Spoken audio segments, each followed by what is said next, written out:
welcome, everyone. Welcome to another edition of Remixing Politics and Culture with me, your host, Pam. I'm so thankful that you are taking a few moments out of your time this Sunday evening to speak with me and my guests. On this show, we always try to talk about the latest topics that will make you think, to engage you, and ultimately make you vote in your best interest. If this is your first time, I'm Pam. I am a public relations and marketing professional with a passion for social justice, voter advocacy, and culture. And tonight, we're going to discuss the problems President Biden is facing in the presidential election. We're going to further our discussion that we had last Sunday night, on the erosion of civil rights and the weaponization of the word woke and DEI programs. And last but certainly not least, I want my panelists to answer this question for me. Where are our legacy organizations, the NAACP and the National Urban League? I only hear silence from them, but I think that perhaps our thought leaders that we have on tonight can inform us on what they're doing. So up first, we have Latrice Davis. Latrice is a regular to the show. She is a senior court clerk at the Queens County Criminal Court now. She is an appointed member of the Queens Community Board 6. She has served on the Aging, Social Services, Disabilities Committee, and the Land Use, Housing, and Landmarks Committee. She's also served on Transportation and Street Safety, and the committee that I think is so critical, all of them are critical, the Committee for Those Without Shelter. And Latrice is in New York, so if you've been keeping up with the news about what's going on in New York with the migrant population being shipped there and what have you, she's got her hands full in her borough. She was named the committee chairwoman for that particular committee in April of 2022. She is a former Associated Press reporter from New York, graduate of NYU. Welcome back to the show, Latrice. As always, Pam, thanks for having me. Good evening, everyone. Good evening. And next we have Marcia Brown Williams. Hey, Marcia. Marcia is a master educator and curriculum specialist. She is the executive director and board member of Shaping America's Youth, Project SAY, a mentoring program to help minority youth develop life skills. She is a proud alum of Spelman College, and she resides in Illinois. Welcome back to the show, Marcia. Thank you. Thank you so much for having me. I appreciate it. Absolutely. Thank you for coming. And last but certainly not least, we have a very long time and dear friend of mine of 45 years, y'all. Dr. Ronald Charles, MD. You doing like this on us on that, huh? He is the chief medical officer of the Ingham Community Health Centers in Lansing, Michigan.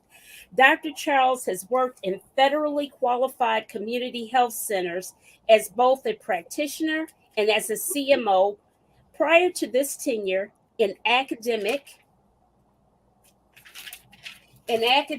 medicine as an assistant professor in internal medicine at Wayne State University, as the vice president of medical affairs for Centene Corporation as well.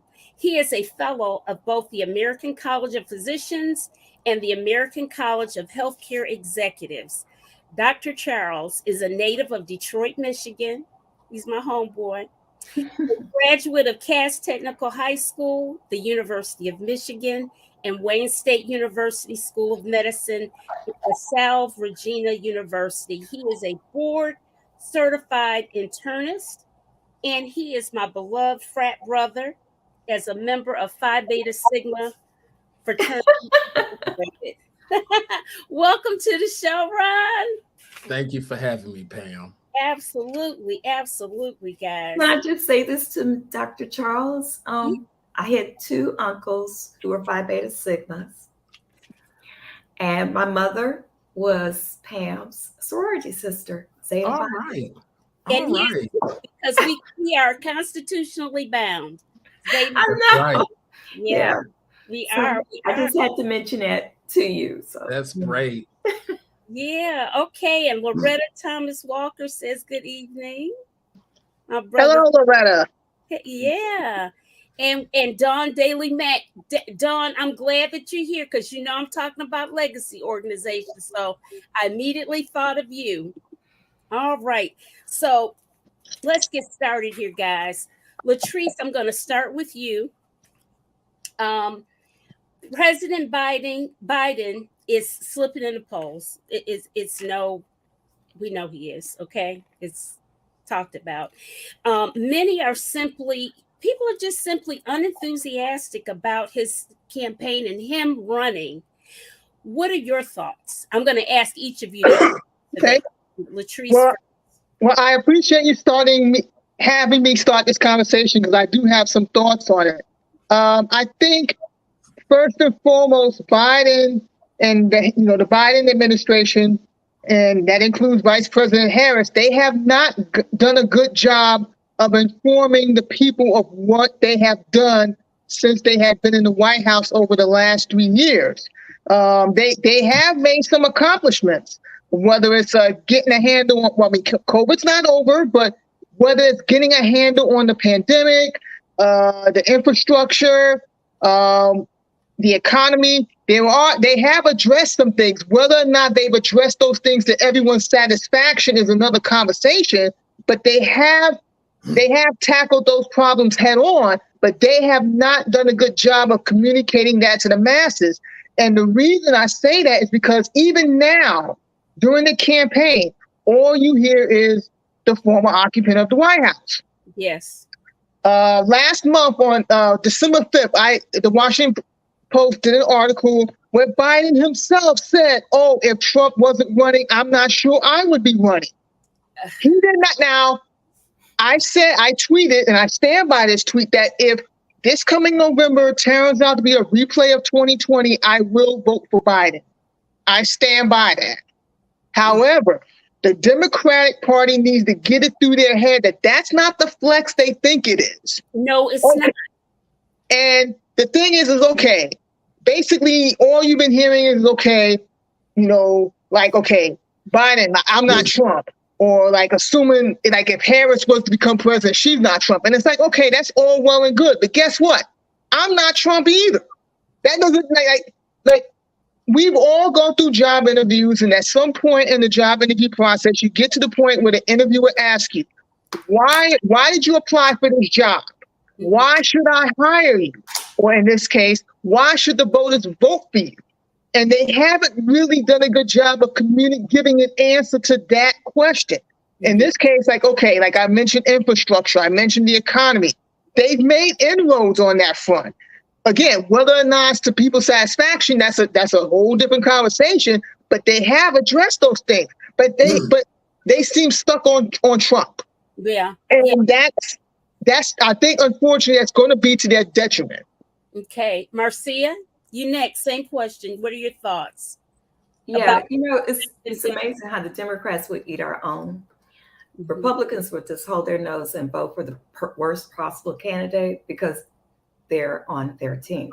Mm-hmm.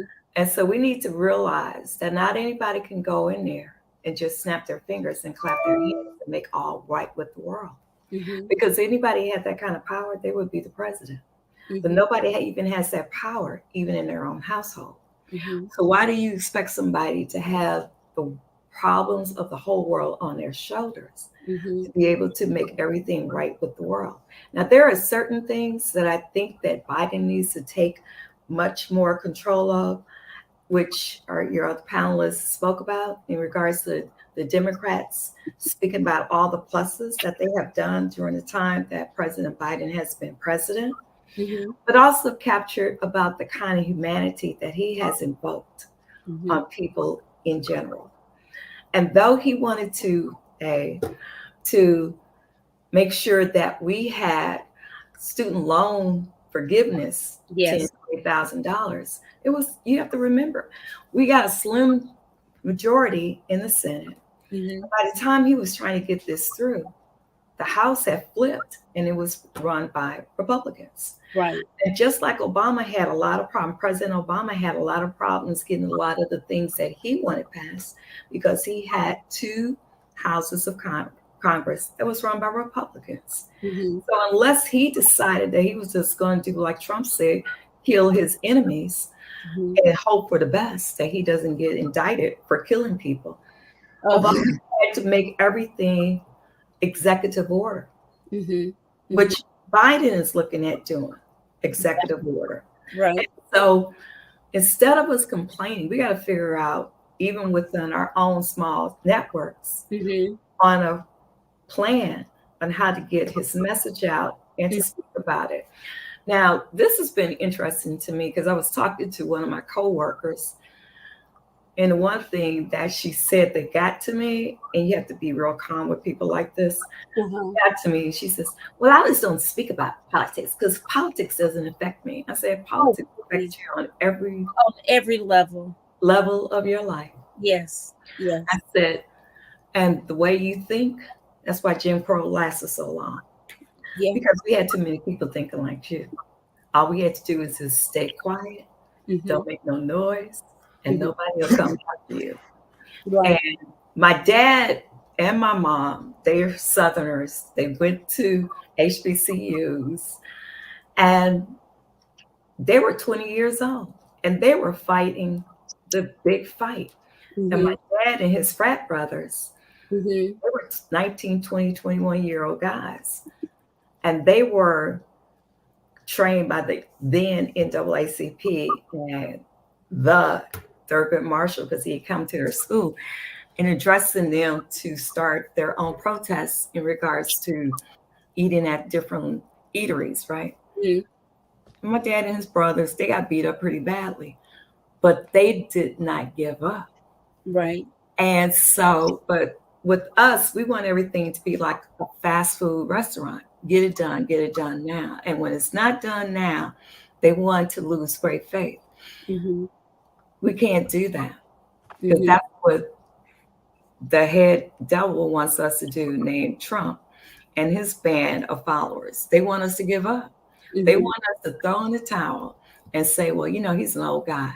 He can't get it done. And I'm thinking Trump is only 2 years younger than he is. And he's out of shape. At least Biden's in shape. You know, he ain't going to sleep. He ain't asking for a Big Mac and eating it in his bedroom. So, and he's got the intellect. And I kind of feel insulted when people talks about his age. And then you see people in news networks who are older than Biden still working. They don't even trust those white people's mindset who are 80 plus old in the newsroom who make the decision. They don't even question it. We're going to get into that further with Dr. Charles with this whole age aspect to it. So, one, the same question, and as an internist, as a physician, what are your thoughts about a person at Biden's age doing such a demanding job? So I'm making my notes here so I can make sure I have my comments on point, because these ladies are so dynamic. They're gonna give me a run for my money. So I mean, so some of my comments are, first of all, Democrats have to stop, as Ms. Brown Williams said, stop eating their own. What's the saying? Democrats fall in love, Republicans fall in line. We need to stop criticizing our Democratic candidates. It's like last time I checked, the only perfect person that ever walked the earth was a man from Galilee. And we only know about the last 3 years. We don't know about those years between 12 to 30. So we need to, we need to understand that there is no such thing as a perfect candidate. And Biden has never stated that he was a perfect candidate. He's the perfect candidate maybe for these days and times that we're living in. But he's not a perfect candidate. He's not a perfect man. He has his failings, as we all do. So that's my viewpoint on that, and the need for Democrats to just look at the bigger picture and stop looking at the short-term gain and look at the long-term picture, because that's what the Republicans are doing. They're playing the long game, and that's why we now always have reversal of Roe v. Wade. That's why we have a Supreme Court that is stacked 6-3 with people. If you really look at those people on the Supreme Court, some of those people shouldn't even be on the court because they are not true jurists. They were people who got selected because of their views towards what they wanted to destroy, which was Roe v. Wade. Right. Which was affirmative action. Right. Which was, anything DI related. So that's that. Next, in terms of what else is Harris and Biden can only do so much talking about what they do. What we need is more surrogates for them to get out here and talk about the accomplishments that Biden and Harris have made, because they've, to everyone's point, they've done a lot. Maybe again, not to everyone's liking as far as they want them to go, but they have to work within the confines of the current Congress that they have. Yes, so they can only do so much, but they do need more surrogates, and there needs to be more people talking up their accomplishments. And I feel that that's something that we all who buy into the vision that Biden and Harris have for the country, we need to be evangelists for that. Yes. And we need to be talking to people. We need to be talking to our family, our friends, anyone that will listen. That's what our charge is. For those of us that are Christians, that's what our charge is that we go out and we speak the good news. So we need to do the same thing, use that same framework in terms of this political game that we're caught in right now. Absolutely. People need to understand the dynamics of dynamics in the world. Look. Sorry. No, that's my phone. I'm getting live. These things happen. A house call for a doctor. How fitting. I'm getting a call from one of Pam's new sorors. Oh. I'm trying to see how do I get back on this? You're on. Am I on? But I can't see everybody else. So. Oh. Can you hear us at least? Can you hear us? We see. Yeah, I can hear you guys. Okay. Okay, because I can see and hear you just fine. So keep going. We can see you. Okay, so I'll just continue on. So people need to, part of what's disappointing to me about Americans is that we have lost, people do not understand the dynamics in the world. They only understand what's going on in their little sphere of the world, which is important. But you gotta, but you also have to understand what's going on in the greater context of the world, because there's other things going on in the world that are affecting your, that affect your life as well. Things like Ukraine, things like the Middle East, guess what? Things like China-U.S. relationships. Mm-hmm. That China-U.S. relationship is going to affect your everyday life as well. So we need to remember that and think about that as we, and try to get people to understand that. Mm-hmm. You got to be a student of history, because if you do not study history, you're doomed to repeat it. Well, here's the problem. And here is the big problem. The big problem. The whole rolling back, and we're going to get into that next, about the whole rolling back of our civil rights, which starts with of the books. DeSantis has done a heck of a job with that whole drumbeat of banning books, woke, weaponizing the word woke, essentially saying black, all of those things. That it's all this coded language and what have you, and the activities that he does. But the thing is, guys, I was looking at the Iowa primaries, and they're talking about this for the Republicans, and it is amazing to me. I'm just in shock, really, and I think everybody is. I know the analysts are.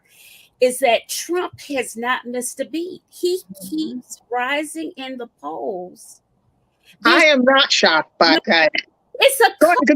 It's a cult that we've got, It's insane. But just think of this, though. In every other campaign in 20 and 18, where there was a big dominance of Republicans who followed Trump, who won the primaries, mm-hmm. They lost in the general election.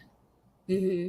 And the same thing was going on with Trump, because see, right now, he only has one group of people, the Trumpsters, who are willing to vote for him. Because I was thinking about something I read in Chicago Tribune and what I heard on MSNBC.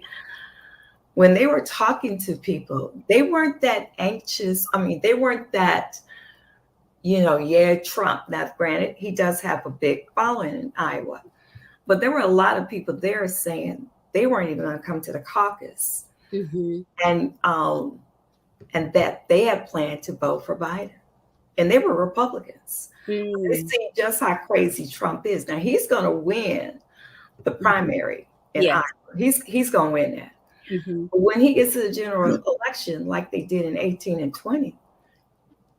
Those Republicans who were in Trump's corner 110%, from Arizona to New Mexico to every other state that had an election in 18 and 20, mm-hmm.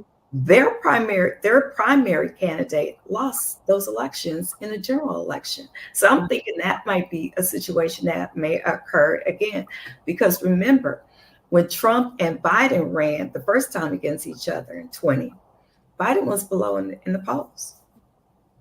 Mm-hmm. He was below. He was almost double digit behind in the polls. And I want to piggyback on that, because here's the thing. When you think back on 2020, even though Biden won the election fair and square, the fact that Trump got as many votes as he did is a red flag, which is why I am not surprised at what we see now in January 2024. As the Who song goes, won't get fooled again. In 2015, when he first declared his candidacy, I'm like, knowing what I know about Trump, and I'm from New York, so I knew I knew Trump for what he was all along. And I'm like, there's no way he's going to be the last man standing. I regret laughing. A lot of people and I include myself in this. It's like, there's no way he's going to be the last man standing. I didn't take him seriously. And then even during the debates with Hillary, I'm like, it's clear he's out of his league. There's no way he's going to win. And then what happened November 8th? He won. So I learned from my mistake. And apparently, and I think you don't need to say that you shouldn't put in a good fight against him. I'm not saying that at all. I'm just saying that I think more and more people are waking up to the grim reality, what would happen if he were to get a second term. And so even though he got a lot of people who voted for him in 2020, Biden beat him by 8 million people. And so the thing is, you can't lose faith. You got to work at it. And I work with moveon.org too. So I'm doing a whole lot of phone calls. Now today in Chicago it's a -8, so you guess where I was all day. But but we're out there canvassing, and we're out there canvassing in different parts of Illinois, Indiana, which is a lost cause, but Wisconsin and other general areas around Illinois. And just like I tell people, it's good to talk about it on social media, but you got to do a little bit more than that. Even if it's just 10 calls a day with an agency like moveon.org to get people to be convinced that this is the right man and the right time. We cannot try to figure out if it's going to work out. It's not going to work out for Black people if Trump was to get into office. It's not never. And so, you know, he's like Reagan back in the 80s. We knew Reagan was not going to be on our side. And we were glad to see him go. But Reagan looks like a saint next to Trump. Oh, please. Are you kidding me? Yeah. You know, and so my thing is, so we can't give up and lose faith that this is going to be just a hard journey that we have to run down, but it can be won. It can be won. You know, go ahead, Brian. I was just going to say that we have to believe, you know, as a person of faith, I have to believe that, you know, because there's this eternal struggle until God decides he doesn't want to struggle anymore between good and evil. And one thing, and I believe that we have to, those of us who are on the side of right and light will, you know, that will win out over evil. It may not do it in the immediate, but it's going to do it in the long haul, because if you're a Christian, as I am, God is the Alpha and the Omega, the beginning and the end. So no matter what these people do, and a lot of these people are doing this stuff for power, but what people fail to realize is the power that you're seeking is fleeting. God's power is everlasting. So you may have power for the short run, but it's the long run that makes the difference.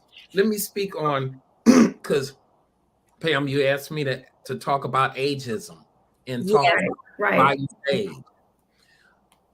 A lot of those people in the Senate right now are older than Biden. Chuck Grassley, older than Biden. He's 89. So she just passed. She was older than Biden. There's a number of people in the Senate that are older than Biden is. So when people talk about Biden's age, that's just a talking point, because it's also them telling on themselves. Right. Because people have interviewed Biden and said, the man is sharp. He knows his stuff. You know, you can't get anything past him. He's not like Reagan in the second term. Reagan in the second term was a shadow of himself, because he already started showing signs of Alzheimer's. There's no signs of Alzheimer's with Biden. Biden can give a speech extemporaneously. That's one of those $5 college educated words. You know, he can speak off the cuff. He can give you his rationale for why he's trying to do what he's doing. You know, so he's not a perfect man, but he's the right man for these times, because you need to have that stark contrast. And what people don't, a lot of people, again, because they're not students of history, have forgotten about how Hitler came into power. Hitler came into power the same way Trump is trying to come into power. He's using the masses he's using the other, and in this case the migrants are the others. Minorities are the others. To work on, and let's just be frank, to work on white society's fears of this country becoming majority minority, right, and certain people losing their privilege in society. And that's really what a lot of this is. All of this is really and truly the whole tanning of America. So, guys, let's get into another subject that we want to get into. Is about the rolling back of our civil rights and the weaponization of the words woke and diversity, equity, and inclusion. So, thought leaders, I would say that DeSantis is the one who spearheaded this whole anti-woke and attack on DEI. He has been masterfully good at it, unfortunately, which in my opinion actually rolled back the civil rights because, you know, nobody gives you anything. They think that, oh, you know, if he had affirmative action, you get all the jobs and other people get excluded. No, not quite. And nor does it work that way in college admissions. If you get in, you still got to swim. You still got to make it when you get in. You just have an opportunity maybe to get in, to be looked at where you were totally overlooked in the past. So with that said, do any of you have examples of less than fair and equitable treatment that you can discuss? Latrice? I'm going to let Marcia go first. I saw your hand go up. Marcia. Okay. Marcia, I got a great story. And I love telling this story, and it's about my brother, who was also a doctor, Dr. Charles. And my son is also a doctor as well. So anyway, this was a great story. And I love telling the stories, especially to young Black men. My brother and I, we were young when we graduated from Morehouse and Spelman. He got a full ride to medical school, to University of Pennsylvania and to University of Illinois here in Chicago. And he wanted to come back home after graduating from Morehouse. Okay, so he goes to University of Illinois. And his class was close to 200 students. There were only 5 Blacks in my brother's class. 1, 2, 3, 4, 5. They didn't even give him 10%, 5. And all of them were males, okay? Because they couldn't find a Black woman. So anyway, my brother was very low key, you know, nothing really shook him up or anything like that. But he had a white roommate his first year on campus. And he had told us the guy didn't really particularly care for him, but it didn't bother my brother because my brother was focused like Dr. Charles. I got to get my studying in, go to class, pass, and get graduated, right? Okay. So one day he comes over to my parents' house to wash clothes. I'm happy to be there. My mother asks him, how's he doing? My dad asks him, how's he doing? He said, I'm good. And my dad asks him, so are you and your roommate getting along? He said, oh, no, he still doesn't like me. So, you know, like it didn't bother him. And so he said, oh, he said, so my mother said, so how's things going? He said, well, he had an interesting question for me. And so I'm bracing because I know what this question might be. So I said, well, what was the question? He said, Mark, how did you get here at University of Illinois? Was it affirmative action? Okay, I'm about to explode. So he says, well, it could have been, but I think it had more to do with the fact that I had a 3.8 GPA and that I had the highest MCAT score of anybody in our class, which would mean my MCAT score was higher than yours. And with that, he walked out the room with his bag of stuff to go out.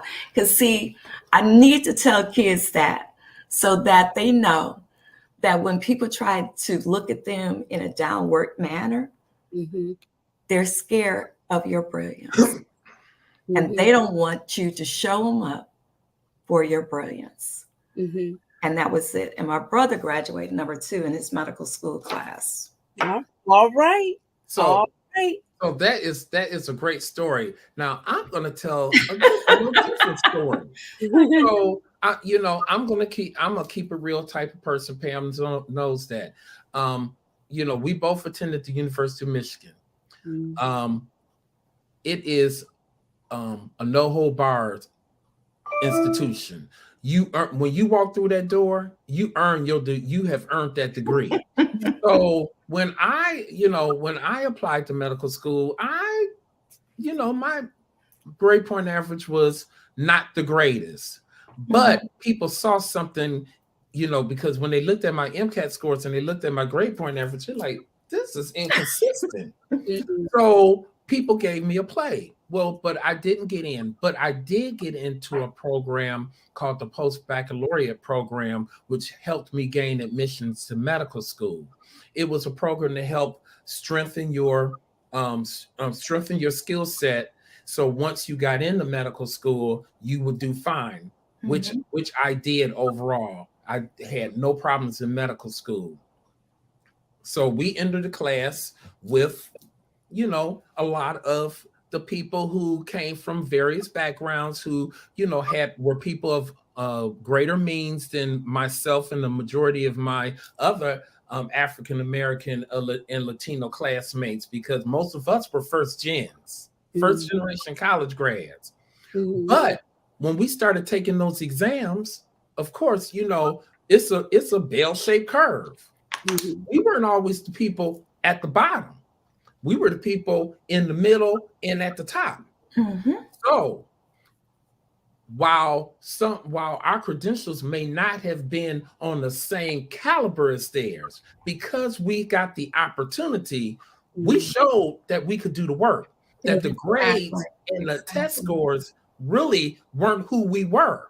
Right. So I always tell people, either I was smarter than my credentials showed, or they were dumber than their credentials showed. Like Albert Einstein. Albert Einstein graduated from college with a 1.8 GPA, and yet they think of him as one of the most brilliant men in our history. He had a 1.8. He had a 1.8. Wow, I never heard that before. Latrice, you got any stories? Oh man, one of the reasons I had passed the baton was because I knew Marcia and Dr. Charles.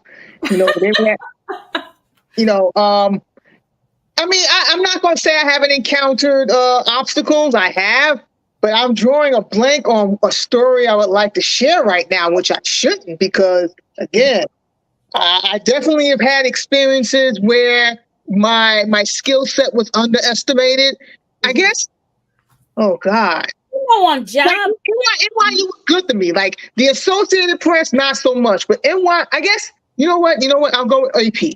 When I got there, AP was my first job out of college. And,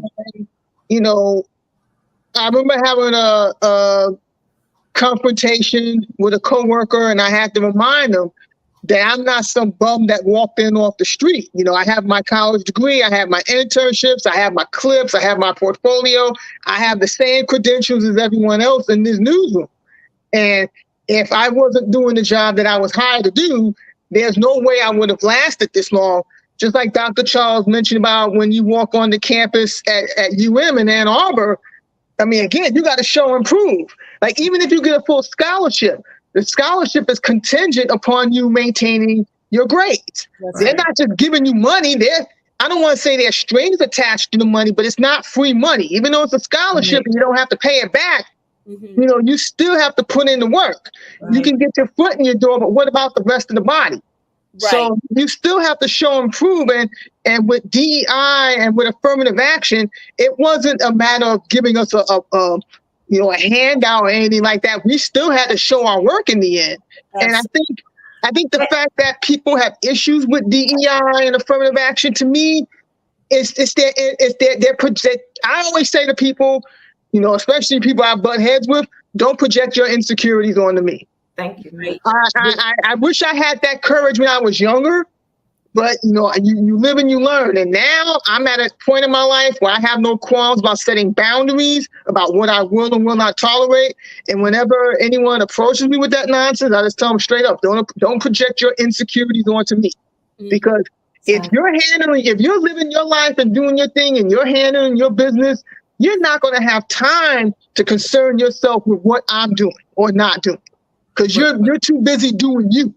Mm-hmm. But you know what? The reason why affirmative action had to exist is because historically, people have been kept out of academic institutions and out of jobs that they should have been able to access. And historically, we have not been able to access the halls of power, so to speak.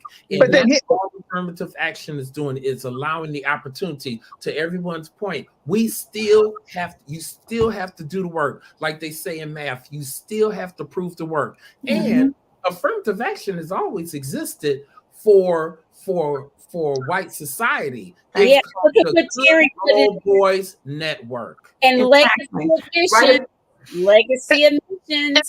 And write a big check. If you got deep pockets and you write a big check, you can. And the thing about affirmative action, like when that guy asked my brother, had he gotten there because of affirmative action, I said, do I need to go there and explain to him what affirmative action really is? I said, because those who get tapped for affirmative action, they are already at the pinnacle of where they are supposed to be. They are higher and much more, have the wherewithal to be in that particular place. The only reason why they had to tap those certain Black and people of color and women in particular is because the law told them that they had to have a certain number. And see, Dr. King and all of them, they knew the white people wouldn't move unless there was a law that made them do the right thing. It wasn't because they were looking for some Black people to say, hey, you want to go to med school? Hey, you want to go to law school? No, you have to be at the top of your pinnacle for you to be even considered to be an affirmative action person. And that's because anybody who got affirmative action, they were at the top of their game, whether it was at school or whether it was at a job. And they couldn't find no fault in him, because what happened is a lot of those kids who went to college in advanced degrees, like all of us had done, they got it there because of their hard work and their tenacity. They were focused. They weren't going to let anybody get in their way and make sure that they got what they deserved. But here's the thing to keep in mind, not to cut you off. Even if you get in through those doors, that's still no guarantee of success and happiness. Look at last week with Dr. Candia Bailey, or is it? Just getting ready to bring it. Like, here it is. I mean, she's a PhD, so presumably she's the creme de la creme of her field, and yet she's no longer with us because she was in a toxic work environment. So there's still, so even if it's like a velvet rope in a nightclub. You get past one velvet rope only to find there's another one. Then there's a second one. Then there's a third. So it's like never ending jump. You're constantly jumping through hoops to prove yourself. And at a point, at least from my perspective and my experience, it's like, okay, why am I doing this to myself? Because like when I was at the AP, again, it wasn't a good experience. And when I got laid off, I was ready to go. I said to my union rep, I was like, look, I gave 7 years of my life to this newsroom. If I have not proven my worth by now, it is never going to happen. So if they want to lay me off, so be it. But I'm not walking away empty-handed. And I got my severance check and kept it moving. And again, like even to tie it back to Dr. Candia Bailey, I've never met the woman, but I can imagine what she had to deal with. Yeah. And this goes to like what Dr. Charles was saying earlier about power, how the GOP, they're all about acquiring power. But with power comes responsibility. Right. And they seem very eager to brush that off or overlook that, because it's like, okay, once you obtain this power, what are you doing with it? With power, you can only do two things. You can either uplift or oppress. And I've already seen what the GOP can do. I've always known what they can do. The challenge right now. That's their struggle right now. That's why this congressional session of Congress is faltering, because they wanted the power, but they don't know. But they don't know what to do with it. They're fighting amongst themselves. They have no plan. Because everybody, if they're like crabs in a barrel, because they all want and meanwhile the country is suffering because there's no legislation being done. They said that during this last congressional session, I mean, meaning the last year, Right. they have only passed 20 bills. 20. That's an all-time low for any Congress in terms of getting anything done. This is such an ineffectual Congress, it's not even funny. And I want to say one more thing about academia. And we all saw what happened to Dr. Claudine Gay at the beginning of the year. And of course, this has come to boomerang on Bill Ackman and his wife, who was probably minding her business and living her life, and now she's caught in the maelstrom of his nonsense. But the thing is that, again, we're constantly proving ourselves. I mean, Dr. Gay, I mean, I'm not familiar with her resume and all the things she had to do to get that position and all the things she had to go through in her years in academia, only for have it to end like that. And it's like, for us Black women, we're tired. We're tired.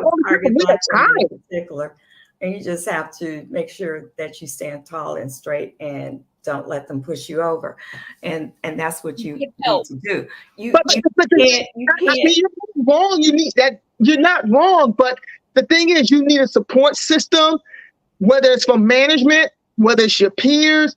And like right now, I transferred to criminal court a few months ago, and so far I'm doing okay there. I don't have any complaints. But like any Black woman, you find yourself in a new work environment and you're asking yourself, can I trust anyone here? Should I trust anyone? How long will it be before the other shoe drops? Like, that's no way to live. And yet we Black women, at least as a Black woman, I can't speak for everybody else, but we have to constantly navigate that all the time, and it's exhausting. Well, Black men have to do that too. The one thing that keeps me going, and I know I keep circling back to faith, is having a strong faith and having a strong spiritual connection with the higher power. I'm not gonna with the higher power, because it is really what helps me to be able to carry on every day, especially in the face of all this negativity. That's part of the reason why I go to church every Sunday, because as my priest said, I got to be armed. I got to get armored up for the week to be able to deal with, all this out here. So so I can help to be a example to people and to be a support to people. So that's why I got to get armored up too. I saw your commentary. I just want to point out you were very on point. I agree with you 100% about that affirmative action comment. I appreciate that very much. Yeah. And you know what? I was thinking about all those Black people who went to school in the late 40s, 50s, and 60s and stuff. And my dad told me this. He said when it was time, when he and my mom went to college in the 50s, they didn't have a test. You didn't have to take an admissions test like an SAT or ACT test to get into college. He said it was only when the 60s came about and they had more and more Black people going to college. Somebody came up and said, we need a test. Right. We need a test. I heard and then that was their way of trying to figure out how they could weed Black people from going into college. Yeah. And that was another thing too, like in this great state of New York and several other states in this union, people didn't have to pay tuition. Right. They didn't have to pay tuition. Right.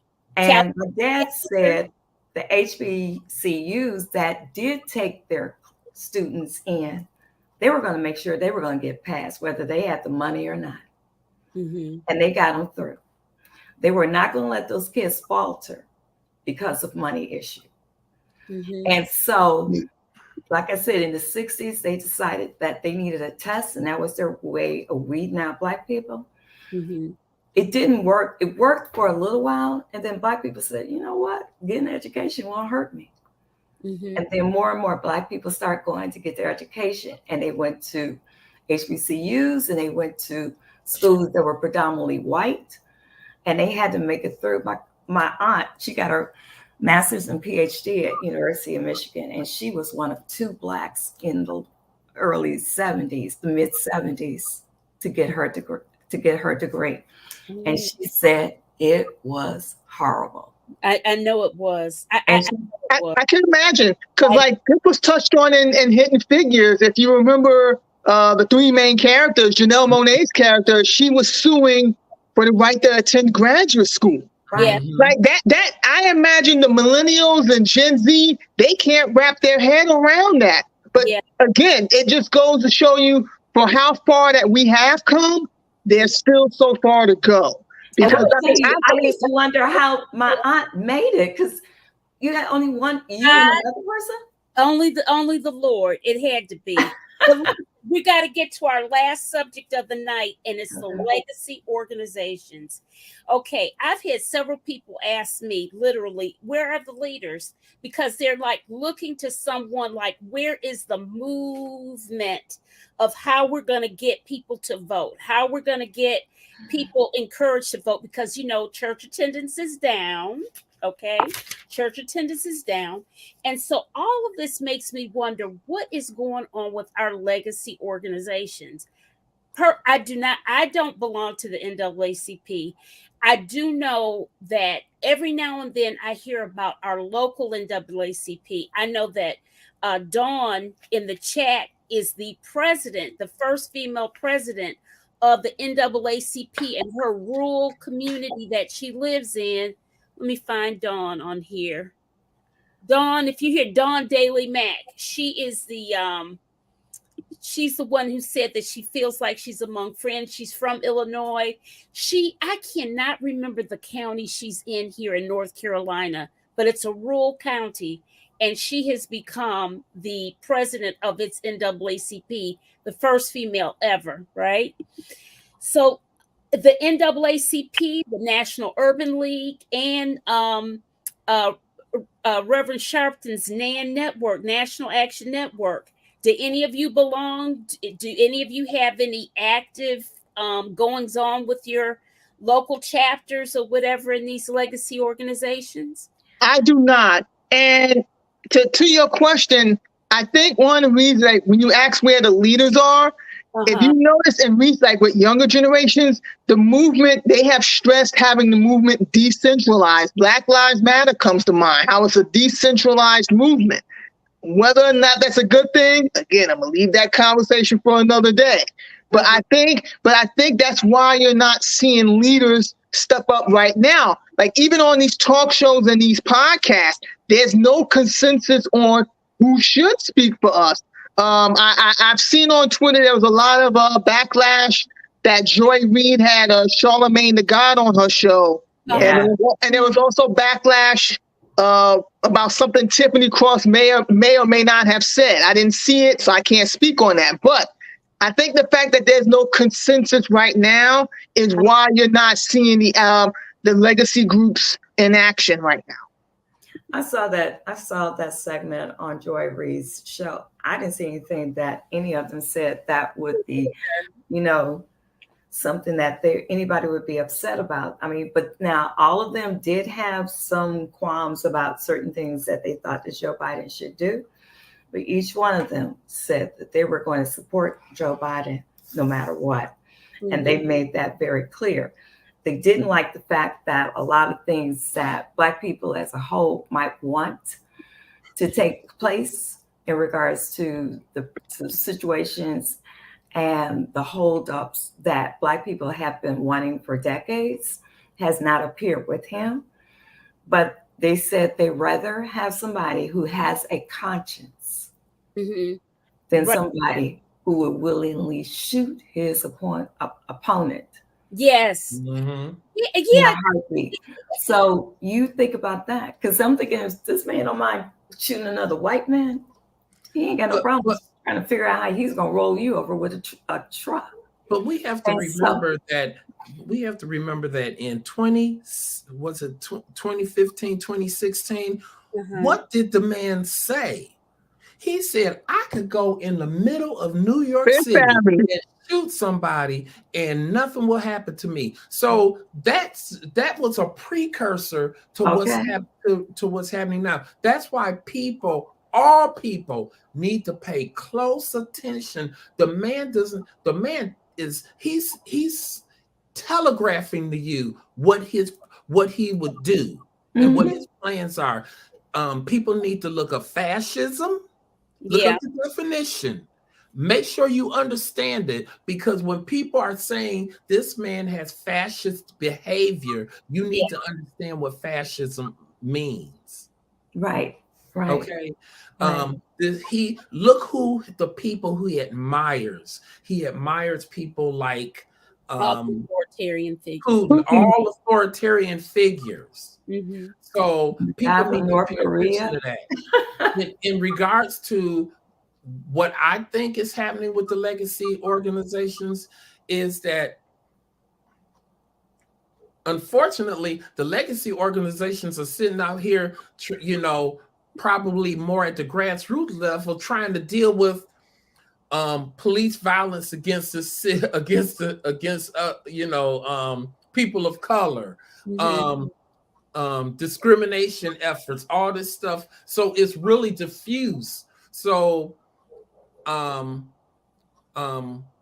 there is no one leader because of the fact that we have so many legacy organizations. We forgot about the National Council on Negro Women. Now, I do hear of women going to those various meetings and things like that. I guess what it is, I don't hear any loud, resounding messaging. The other big thing is that all of these horrible cases that we see with police departments throughout the country of things that have happened, all you hear is I'm calling Ben Crump, right? Like he's the 911 guy that the NAACP Legal Defense Fund used to be. Right. And he's a private entity. And I love Ben Crump. Nothing wrong with it. But don't you remember a time when we would call the National NAACP Defense Fund? I was just gonna say, I think that probably what my suggestion, what needs to happen is that all the major legacy organizations need to come together for maybe a summit, so that they can all, so that they can come together and formulate one voice to take a stand on different issues. That would be helpful. Terry Allen, who's been in the chat, he's up on stage. Terry had to say something because that typing was wearing him out. Plus, he got his. So, Terry, what you got to say? Terry? Oh, no. Terry. He's frozen. I think he froze. Oh. He's frozen. After all of that. Oh, shucks. Okay, let me see what Kay had something. Our people perish for the lack of knowledge. We have to listen, watch, research, study, pay attention. Absolutely. Absolutely. And I want to say that about the woke situation. My dad used to say, my mom and my dad used to say, woke was something that Black people used to tell their children back in the 40s and even beyond. Wow. That was their way of telling their children, when you go out there, stay alert. Make sure you know what's around you. So stay woke. And my dad said his mother used to say that to them all the time, stay woke. So it's nothing new under the sun. Terry, are you with us? Terry, he froze up again. He was moving just a minute ago. Terry. Can you hear me now? Yes. We can hear you. Go ahead. Go ahead. Can you hear me now? Yes. Yes. Oh, thank you, guys. It's great to be around such powerful people. I'm going to leave with I want to throw these wake-up calls here. Sister Davis, you kind of scared me earlier when you said you might vote for Trump. I thought, well, maybe she's just posturing us to get angry and get a conversation going. No, I never said that. Okay, well, I think we need to be very clear. We need to be very clear, and we have enough. The truth is in plain sight. And I'm gonna go back to roots, where the man beat Black folks. So he said Toby, and then the guy leaned on and said, "Your name Kunta Kinte." And people say, why did affirmative action die? And why is DEE on the deathbed too? It's because we got too many Tobys running it, and not enough Kunta Kintes in power. Okay? We have thank you. Okay. All right. We are $1 trillion consumer economy. We should be a $1.21 trillion wealth building economy. We're still getting paid and spending 99% of our dollars with somebody else. We won't even let our own black businesses thrive because we won't do business with them after they messed us up one time. You know, and here's the thing about, and I'm gonna say this real quickly, but here's the thing about the president of Harvard, Gay. You can't fight the opposition against her with a Toby mentality. Okay, so you have to know the game. You can't sit up there and say, because I'm president of Harvard, I can play the same game as everybody else. You're gonna have to come with your A game to that end game. And she didn't have it because the Republicans had a plan. And people talk about, I like what you said, Marcy, about eating our own. We need to understand one concept, and that's called solidarity. Our ancestors knew solidarity. Our ancestors knew solidarity. We didn't take sides. We won, and then we divvied it up later. We can't sit up here and say that. So we need a mindset to know that it's not about being a Democrat or Republican. It's about, as black folks, we still decide who wins. Period. That's how. Well, I just want to set the record straight. I never said, I never thought, and I never even implied that I would vote for the former occupant of the White House. Absolutely not. As I tweeted on December 5th, 2023, and I stand by today, if November turns out to be a replay of 2020, I am voting for Biden. That is what I said. So I'm going to be clear on that. I'm going to play that back, but okay, here's another thing I want to say. I have it in writing. It's in writing. I under no circumstances will I vote for Trump. I got you, girl. We got that 3 times. I'm sure we got it. Dr. Williams, Dr. Charles, I'm going to talk to you. I believe in faith, but we need to have a faith that we don't see on good times when you roll over there and pray to that white Jesus. All right? We need to have a faith that is steeped in that fact that Moses looked more like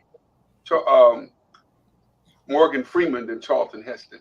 So our faith has to be powerful, because back in the day, our faith put on a Montgomery boycott that weakened the economy in that city. Our faith taught us to be organized so that when they came for us, my grandmother says this quite well, and that's why I have that Big Mama column, don't come for me unless I send for you. And so when they came for us in the Montgomery boycott, we packed up and left. They walked in that building, we were already gone. And we bought limousines, buses, and we paid people to fight for equality. Where the okie doke comes in and where we drink the Kool-Aid is, once they said, oh, y'all can get back on the bus, we should say, that's okay, we got our own. Thank you. We don't have that ownership in our faith and our belief in our faith. Our faith don't look like us. It looks like something they manufactured. And all that suffering, I look back at the Bible, the Jesus I know went into the temple and drove out the money changers. He didn't turn cheeks. And let me be clear. I attend one of the oldest African-American Episcopal churches in the country. So the Jesus I pray to and I worship looks like me. They don't look like that picture that used to be up on grandma's wall. everything in my church. Jesus I know is a badass. Everybody I know, all the Jesuses I know look like me. The one last thing I want to say is that the okie doke develop our trust factor. That's why Ms. Davis is talking about who do I need to talk to, who I talk to. We don't have a trust factor because we got too many Tobys in business and all the Kunta Kintes can't get the job. So we have to have a trust factor where we use our trust factor to build the trust in. Tomorrow, if we went around and did not use public transportation, did not go to the mall, there would be an economic shift in America. But if we don't know that in our mindset, we can't do it. DEI is about putting some Kunta Kintes in there so you can make the infrastructure. It's not about, I'm the new president, or I'm the new vice president of belonging. You don't even know what belonging is. All right. So we go in and change the infrastructure and let people see the profitability. And I'll tell you why. This is one good example. Alberto Cover never did black hair care products until they found out how much money we were spending on it. Okay. And overnight, it became the #1 black hair products revenue over my company I work for, Brown & Brothers Restaurant, because they made a black product. And we didn't have no problem stopping buying from black-owned companies and going there because our mindset put us there. Nice. So our big problem is DEI is our mindset. We have to have a solidarity in all spokes on the wheel. So Republicans put in a 15-year plan. They you're 11 right now. And one was to infiltrate the school district so CRT could win. One was to set up the Supreme Court so that we could be a leaning court. They could do it. There are no, and then the last thing I want to say, marketing is what you say about yourself. PR is what other people say about you. Biden needs marketing. Biden needs marketing, and he needs to do that. He's talking about expanding the port. He's also talking about creating an out clause, because we have a Supreme Court that nobody can get fired from. It's sort of like the meteorologist. Whether wrong, they keep your job. All right.